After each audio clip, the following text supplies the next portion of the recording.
Well, good morning, everyone. It is, as always, a great pleasure to have Foreign Secretary Cameron here at the State Department in Washington. We were just together, literally sitting next to each other, for the NATO meetings that we had in Brussels last week, but we've had an ongoing conversation, an ongoing consultation about the major challenges that both of our countries are facing and facing together, and today was another important chapter in those conversations. Starting with Ukraine. We, of course, reaffirmed the imperative of continuing to support and help Ukraine defend itself against the ongoing Russian aggression. I have to say that the United Kingdom has been an extraordinary leader in this effort from day one, imposing sanctions and export controls on Russia and hindering its ability to continue to finance the war, ramping up investments in the defense industrial base. This is a major effort that our two countries are engaged in with many other countries, both for immediate needs, but also for the future. We have major British defense companies that are opening offices in Kyiv, working jointly with our Ukrainian friends, helping Ukraine develop its own defense products. And the UK was the first country to formalize and finalize the bilateral security agreements that 30 countries have either now concluded negotiations on or are in the process of negotiating with Ukraine to help Ukraine develop a future force, one that can deter aggression and defend itself in the future. We talked about ways to strengthen efforts to prevent the transfer and weapons of material to Russia for use in Ukraine. And this is an ongoing challenge, and we see weapons, we also see technologies to support the defense industrial base in Russia coming from North Korea, from Iran, from China. This is an area of particular concern for not only the United States and the United Kingdom, but many of our allies and partners throughout Europe. We also talked about the imperative of getting assistance to Ukraine now in terms of additional munitions, air defenses, artillery. We both heard last week from the Ukrainian Foreign Minister Kuleba at NATO about the immediate needs. Both of our countries are pressing ourselves and pressing others to do this. And in that light, the supplemental budget request that President Biden has made of Congress is urgent and it's imperative. House is now back in session. We look to see that brought before the House and to get a vote as quickly as possible. And again, I've said this before, but it is always worth reminding that when it comes to burden sharing, I have never seen a better example in my time in government now over 30 years. The United States has done extraordinary things for Ukraine. Our European partners and others beyond Europe around the world have done even more over the last 2 years. Military support, economic support, humanitarian support. So there's genuine burden sharing and carrying the load. We need to continue to do our part. And again, I'll remind that the overwhelming majority of the resources in the supplemental budget request will actually be invested right here in the United States, in our own defense industrial base to produce what Ukraine needs, but providing in the meantime good American jobs. We, of course, discussed the situation in the Middle East and in Gaza.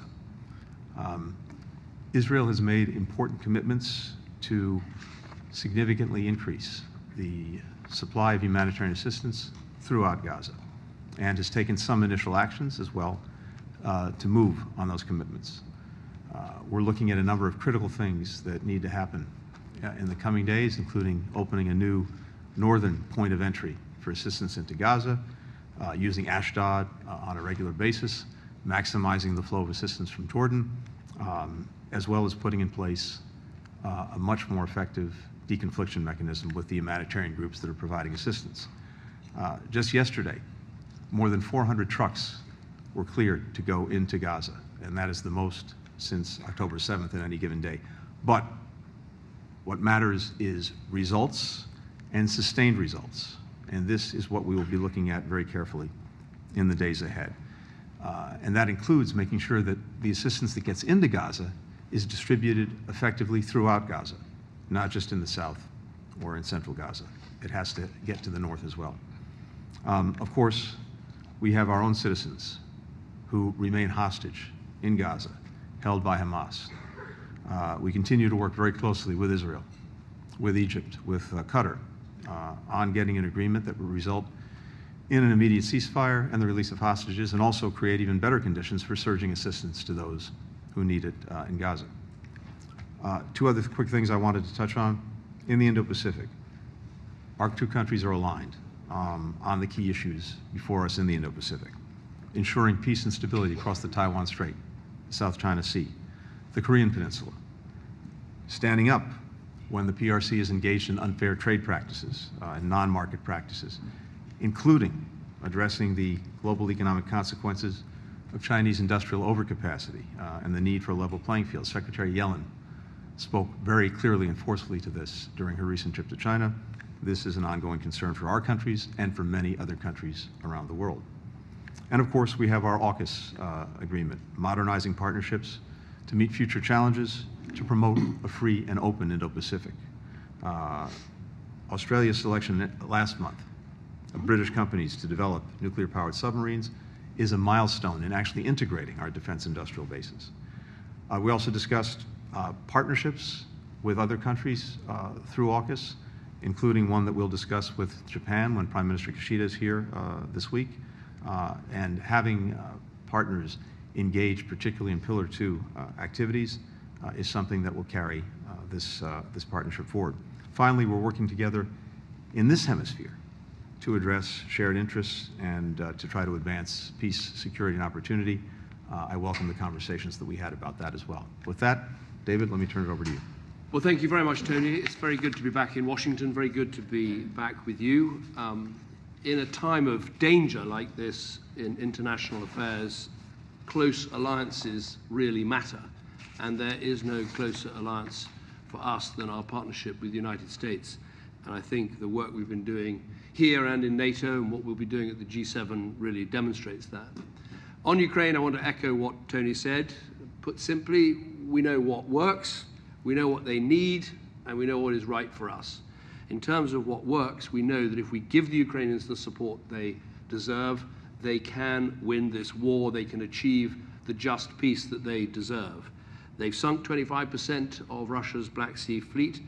They've inflicted over 350,000 casualties on Russian armed forces who launched this unprovoked and unjustified aggression.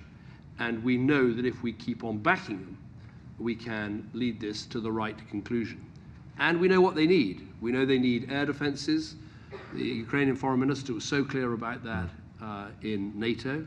We know they need ammunition. There's the excellent Czech initiative to bring forward ammunition. That's going to arrive in June, and even before that, Britain is taking action to source more ammunition for them in the run-up to that. We know that they need support from NATO allies and a good outcome to the NATO summit, which we were discussing this morning. And we know that they need money in the form of the frozen Russian sovereign assets, and we're making good progress in how to access that funds on an agreed basis that I think we can take forward at the G7. And of course, in terms of the money they need and the support they need, perhaps nothing is more important than the supplemental that the Congress is looking at the moment.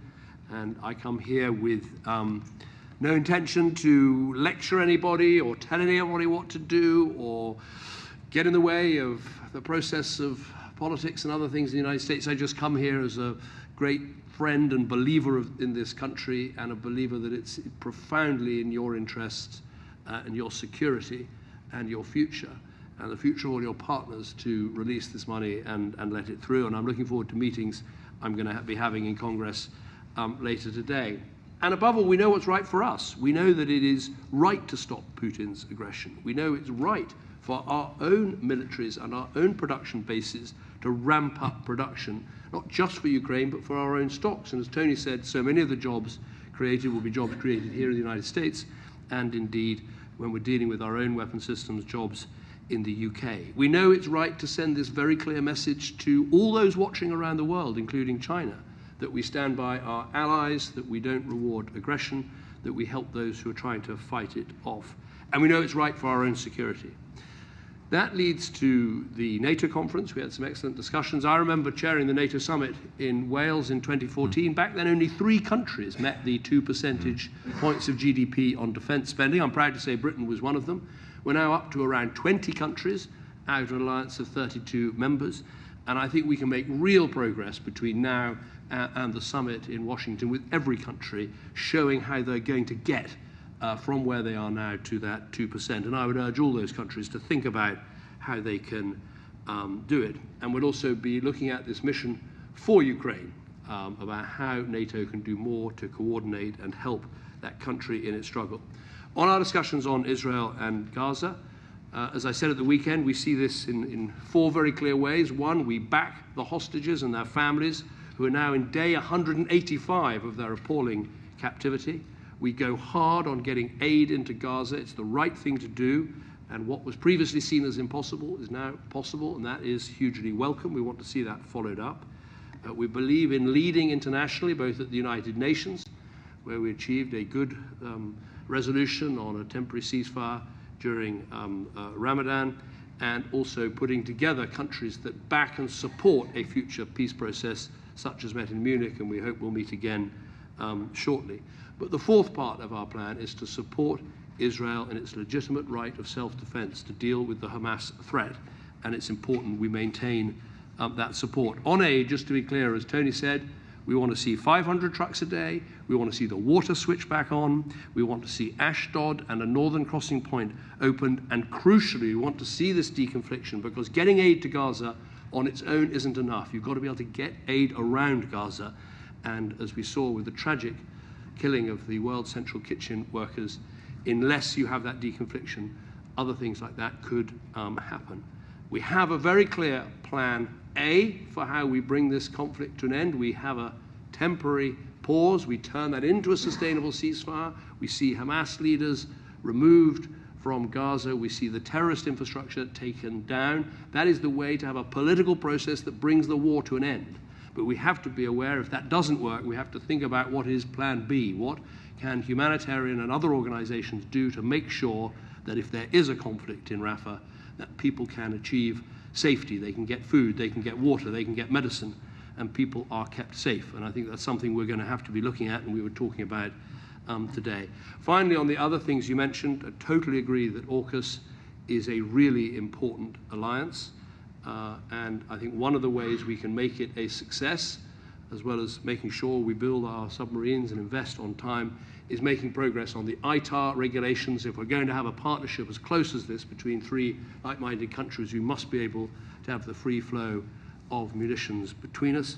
Finally, I just wanted to mention Haiti, where Secretary Blinken has said how important it is that we all step forward and help. Britain has a number of priorities in that region, including neighbouring countries that we are responsible for, but nonetheless we will be providing over £5 million, $7 million to the fund to help support Haiti. So on these areas and many others, we've had an excellent conversation, excellent meeting, and it shows how like-minded we are on trying to make progress on these difficult conflicts that are so disrupting and disturbing our world, and we're determined to work together very closely as we do that. Thank you. Thank you. The first question goes to Olivia Gazis with CBS News. Thank you very much, and good morning. Secretary Blinken, there's been a spate of developments in Gaza that we're hoping you could shed some light for us on. First, Prime Minister Netanyahu has made public pronouncements about a date being set for an offensive in Rafah. Has the U.S. been apprised of such a date? And has it been given word of any accompanying plans by Israel to ensure the safety of civilians there? Second, you mentioned the increase of the number of trucks being permitted into Gaza on a daily basis, but aid agencies, including the UN, are still saying that much less than the minimum amount of aid required is actually getting where it needs to go. So is Israel really doing enough, quickly enough, in order to forestall changes in U.S. policy, as the President and you have made clear? Foreign Secretary Cameron, you've come to Washington from a meeting in Florida with the former president and current presidential candidate, Donald Trump. We understand that aid to Ukraine was a key item on the agenda. First, do you come away from that meeting more or less assured that U.S. aid to Ukraine is forthcoming in the near term? And second, did you achieve any clarity on Mr. Trump's reported plans to bring the war in Ukraine to an end? Specifically, did you receive any assurances that it would not involve territorial concessions by Kyiv? and with your indulgence, for both of you, just given the bleak indications out of Cairo today, Rachel Goldberg-Polin, who's the mother of Hirsch, one of the hostages who's been held in Gaza for now more than 6 months, said recently, "I feel that all the parties at the table have failed," to include the governments at the table. Do you disagree with her? Thank you. Olivia, I'm happy to start. Thank you, and thank you for the new iteration of asking questions of each of us and then asking a joint question at the end. This is a new model, and I'm sure your colleagues will carry forward as well. On Rafah, no, we do not have a date for any Rafah operation, at least one that's been communicated to us by the Israelis. On the contrary, what we have is an ongoing conversation with Israel about any Rafah operation. The President's been very clear about our concerns, our deep concerns, about Israel's ability to move civilians out of harm's way, to care for them once they're out of harm's way, and to have any kind of major military operation that doesn't do real harm to civilians, to children, to women, to men. We are committed to ensuring that Hamas cannot govern or dictate the future of Gaza or anything else for that matter. But how Israel conducts any further operations in Gaza matters a great deal. And as we've said, we're talking to them about alternative and, in our judgment, effective ways at solving a problem that needs to be solved, but doing it in a way that does not endanger the innocent. Those conversations are ongoing. My expectation is that we'll see Israeli colleagues again next week to pursue that. With regard to the assistance that is getting in, look, we've been, again, very clear starting with the President. We need to see not just the commitments, not just the implementation of the commitments, but actual results, and results that are sustained, and sustained throughout Gaza, not only in the south or in central Gaza.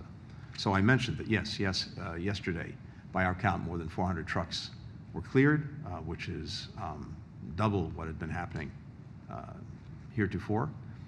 That's important, but it's just one step, and again, it needs to be sustained. David referred to a number of other steps that Israel has either committed to or has already begun to take, and I mentioned some of them as well. Opening an additional crossing in the north, maximizing the route from Jordan, maximizing what is being screened at Kerem Shalom and at Rafah, fixing the water pipelines in the north, central, and southern Gaza. This is critical. And so important, putting in place a deconfliction mechanism so that humanitarians can go about their work throughout Gaza without fearing for their security and safety, and so that we never see again the horrific loss with the attack on the World Central Kitchen team just a week or so ago. So this is a work very much in progress, and as I say, we will judge it by its results and by whether they're sustained. But the commitments that have been made and the initial steps to implement those commitments are positive, but a lot more needs to happen to make sure that people in Gaza have what they need. On the issue of my meeting with President Trump, this was entirely in line with precedent of government ministers meeting with opposition politicians in the run-up to elections. I remember when I was Prime Minister meeting Mitt Romney when he was a candidate.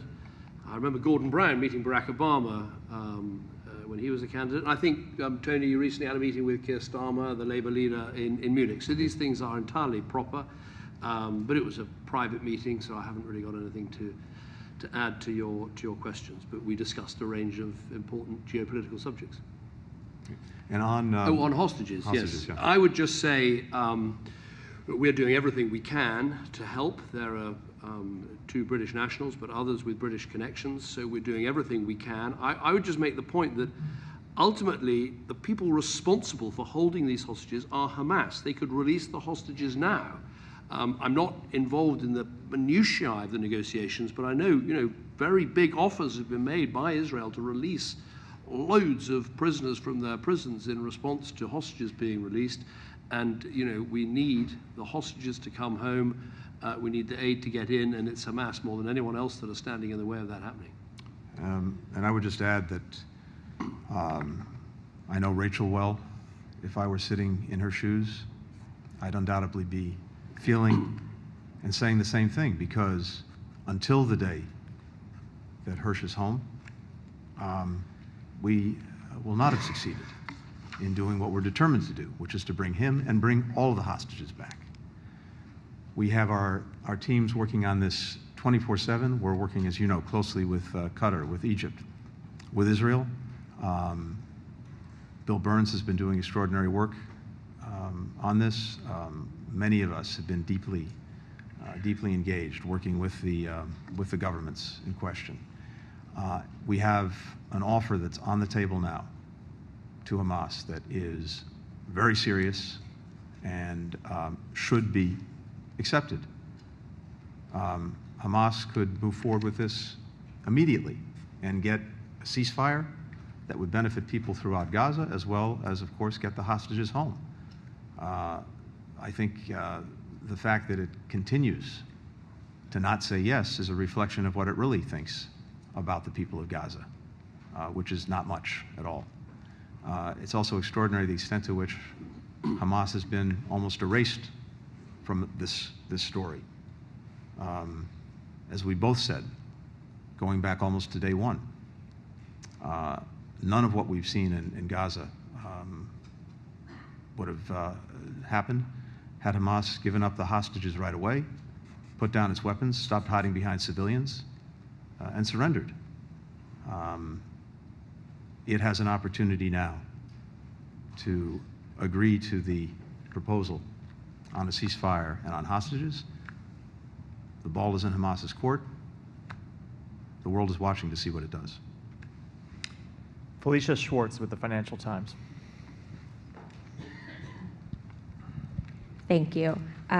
Secretary Blinken, are you confident that the talks in Washington on Rafah will happen before Israel does go into Rafah, and that they will follow your advice when doing so?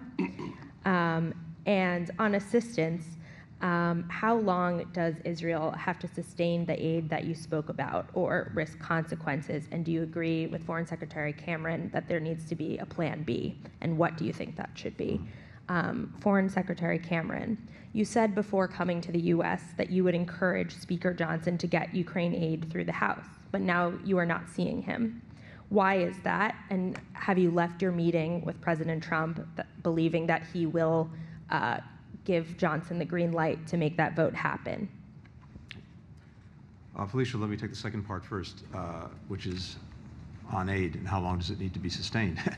It needs to be sustained as long as necessary to ensure that the people of Gaza have what they need to get by, and sustained as long as it takes to put in place something more permanent when this conflict comes to an end, that can guarantee that people are getting what they need and begin to rebuild Gaza. So there's no date certain at all. This needs to not only happen, not only need to be sustained, but it just needs to continue as long as it's necessary to provide for people in Gaza.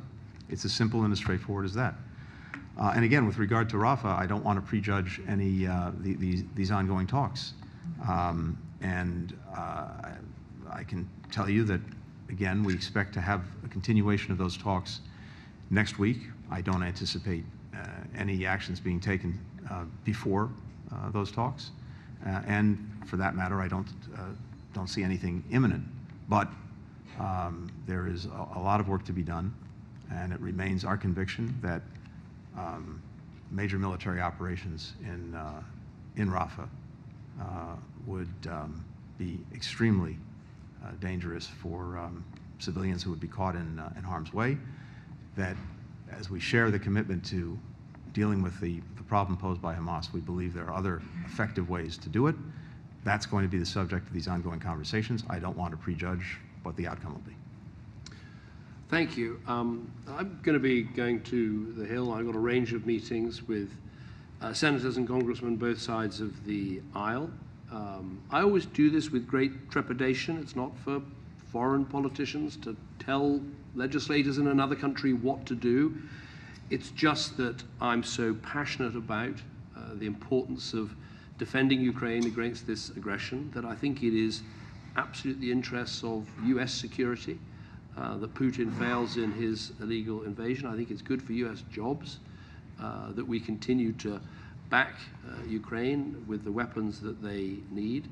And I think in terms of how the United States and the United Kingdom as allies are seen around the world, there will be people in Tehran, in Pyongyang, in Beijing, looking at how we stand by our allies, how we help them, how we stop this illegal and unprovoked aggression, and working out whether we are committed, whether we're prepared to see it through. So I'm here to offer my opinion, to meet with anyone who wants to talk to me about it, to make those arguments.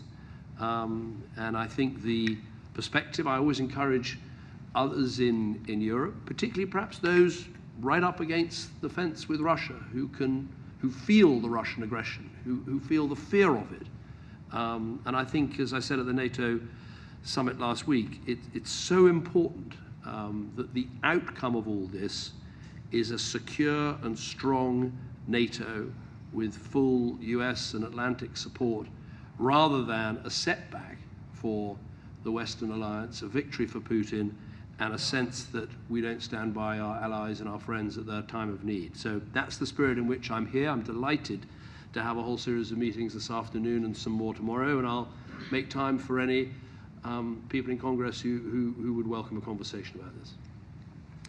Tom Bateman with the BBC. Thank you very much. Secretary Blinken, first of all, the BBC spoke last week to the parents of Jacob Flickinger, who was the US-Canadian citizen who was killed in the World Central Kitchen Israeli airstrike. His parents described the convoy as being chased down. They described it as a crime. What assurance can you give them that there will be meaningful accountability, given that in the last 2.5 years, 2 other American citizens have been killed at the hands of Israeli forces in cases which have not seen meaningful accountability? And what lessons do you think from those cases that soldiers on the ground are taking? And Foreign Secretary, you said on March the 8th that you would get new advice on Israel's compliance with international law. You said in the coming days, on March the 8th, it is now April the 9th. So when are you going to decide whether or not Israel is breaching international humanitarian law? And you talked about, on Ukraine, not wanting to lecture and to come here. You've also said that you're dropping diplomatic niceties on this issue. You've compared those who won't act to the appeasers of Hitler in the 1930s, and asked people to change the narrative on Ukraine. What evidence do you have that coming here that approach is working? And in that context, do you still think that Donald Trump is protectionist, xenophobic, and misogynistic? Tom, thank you. I'll start first. I spoke over the weekend to Jacob's father and to his partner. I heard directly from them separately. Jacob believes an 18-month-old son. Leaving everything else aside, just on a purely human level, my heart goes out to that family and to that little boy who now has no father. I said the other day that the World Central Kitchen team, Jacob, were genuinely heroes. And I hope that no matter what else, we never lose sight of that fact. The extraordinary ways in which Jacob and the others put their lives on the line to help people who were so desperately in need when it mattered the most. It's an extraordinary inspiration, but it's also an extraordinary responsibility on our shoulders and everyone else's to do everything we can to ensure that this never happens again, and that in Gaza in particular, humanitarian workers can go about their work with as much security as possible. So we are looking very carefully at the conclusions of the investigation that Israel conducted. We're asking questions about it. We're engaged with the Israelis. We're engaged with humanitarian organizations. And we want to make sure that, again, the investigation produces real change that can better ensure the security and safety of humanitarian workers. And to your point as well, accountability. Israel has taken some initial steps in that direction, including by removing two senior commanders who were engaged in this horrible incident. But we're in the process, an ongoing process, of looking at the conclusions and talking both to Israel and humanitarian organizations about it. One other piece of business before I turn it back over to David, unfinished business, which is simply to say thank you. You heard the Foreign Secretary make a commitment on behalf of the United Kingdom to supporting the efforts that we're undertaking in Haiti, and particularly supporting a multinational security support force to go in to bolster the Haitian National Police to help regain control of Port-au-Prince from the gangs, to enable a democratic process to move forward toward elections, and to create an environment in which humanitarian assistance, development aid can get in and get to where it's needed. So I just want to say how grateful we are to the United Kingdom, as well as to other partners who've been stepping up to support this effort. It means a great deal. Thank you.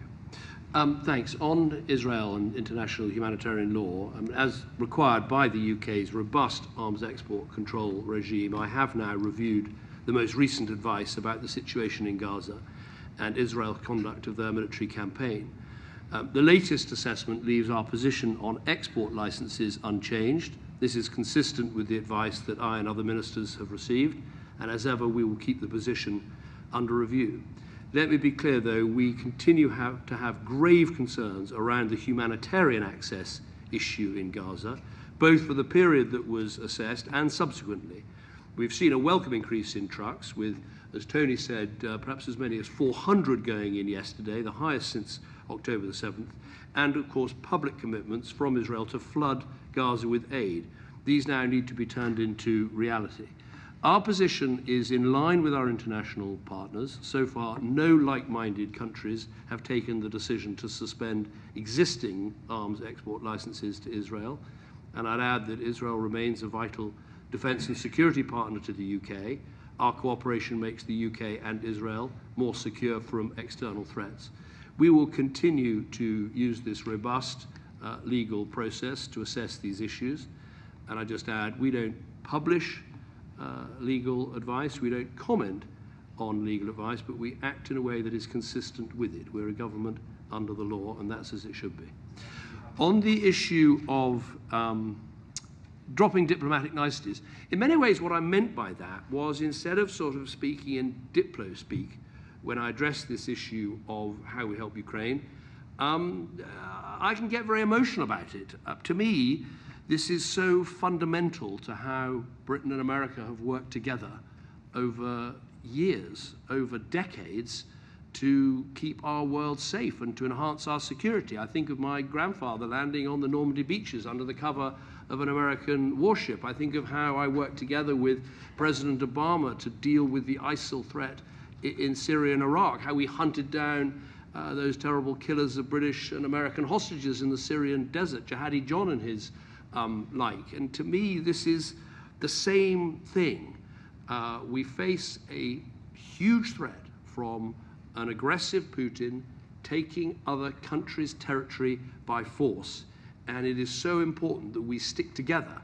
This is the great lesson from NATO, celebrating its 75th anniversary this year, is that if we stick together, if we work together, we can create a more secure Europe, but also a more secure US. And I say this as someone who doesn't just like and respect America. I say this as someone who loves this country. I mean, of course, I love my own country more than anything, but I do love the United States. I feel passionate about this country, its role in the world, in defending freedom, in standing up to aggression, in trying to take the side of countries that are being traduced in this way. And so when I go and speak with colleagues in Congress, I try and keep the diplomatic language, but sometimes it spills over into quite emotional language, because this is the right thing for us to do.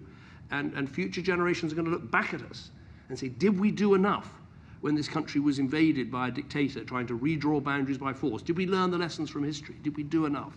And I'm passionate that we're not going to be found wanting. So that's why I sometimes drop the diplomatic niceties. And I've said we had a good meeting. We discussed a range of international issues, but effectively it was a private meeting, and one that very much in the precedent of meeting with opposition leaders. Obviously in Britain, we respect the electoral process, the democratic process here in the United States, and work with whoever is elected for the benefit of both our countries. And for the final question, Robert Moore with ITV. Yeah, hi, Robert Moore with ITV News. Thanks for both of you taking my question.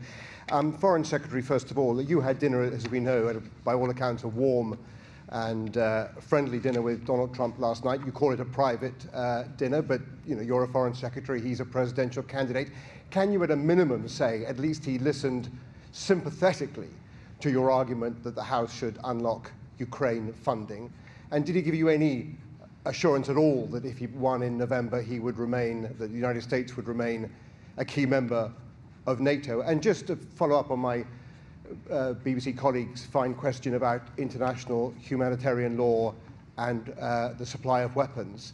I mean, given the passions coursing through our societies about the Gaza issue, what is the argument against transparency, against letting people know what the legal advice being received by you is? Isn't transparency everything? And Secretary of State, I mean, you've expressed outrage today and in recent days about the death of those 7 international aid workers. Eloquent outrage. But it begs the question. There have been hundreds of humanitarians killed in Gaza over the last 6 months, dozens of journalists, many people who have been waving white flags and have still been shot down by IDF forces. I mean, where was the outrage then, and why then didn't you offer to reshape American policy if necessary? Why only now? Is it just the passports of these 7 held? Okay, first of all, on my dinner, I'm not going to relent from the fact that it was a private dinner, but we discussed geopolitical issues like Israel and Gaza, like Ukraine, like the future of NATO. Look, whoever I'm talking to, I tend to make the same points, which is that, we've got to do everything we can this year to get NATO in its strongest possible shape for its 75th anniversary, and getting everyone up to 2%, having the new members joining, Sweden and Finland, having the strongest possible alliance. That's the best thing we can do. On Ukraine, the best thing we can do this year is to help keep the Ukrainians in this fight. They're fighting so bravely, they're not going to lose for want of morale. The danger is we don't give them the support that they need, and I make that argument to anyone who will listen to me. I argue that it is extremely good value for money for the United States and for others. Perhaps for about 5 or 10% of your defense budget, almost half of Russia's pre-war military equipment has been destroyed without the loss of a single American life. This is an investment in United States security. So that's what I would say. On the issue of legal advice, I think it is an important principle that legal advice is not published, that ministers consider it and act in a way that is consistent with it. We answer questions about it, as I am now, as I will be in the House of Lords, I'm sure, next week, and I've got a question time on Tuesday, but probably a statement as well, and it's right that we answer those questions. We have published summaries of legal advice, but that has been when we've been sending British troops into action, as we did in Libya, or as we did recently when we sent British Air Force personnel into combat with the Houthis. I think that is a different situation, a summary of legal advice published in those circumstances. I don't think it's right in these circumstances, and I say we act consistent with it. We're happy to answer questions about it. We're very clear about the deep concern we have about the humanitarian aid situation, but the overall judgment is those export licenses will remain open and continue. Rob, to your question, the thousands of children, of women, of men have been caught in a crossfire of Hamas's making, going back to October. Their loss, their suffering is absolutely gut-wrenching. We've worked from day one to do everything we could to ensure that protection of civilians was being maximized, provision of humanitarian assistance to those who needed it was also being maximized. We've seen results over the course of these many months, starting with the opening of the Rafah Gate very early on, Kerem Shalom, flour from Ashdod, the provision of fuel on a sustained basis. But it has manifestly not been enough. Far from it. The results simply have not been there. And even if the intent was, it's the results that count. And it was clear from everything that we continue to see that we have to have change. Have to have change that results in people getting the assistance they need throughout Gaza.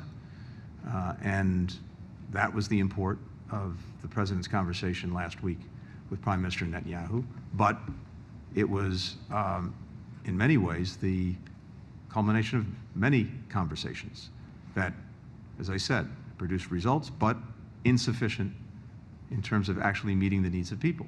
So what we're focused on now is making sure that the commitments that Israel has made to do more effectively, and to put that in place is actually happens, and as I said, is sustained, and as I said, produces results. That's the measure. That's the test. That's what we're looking at intently.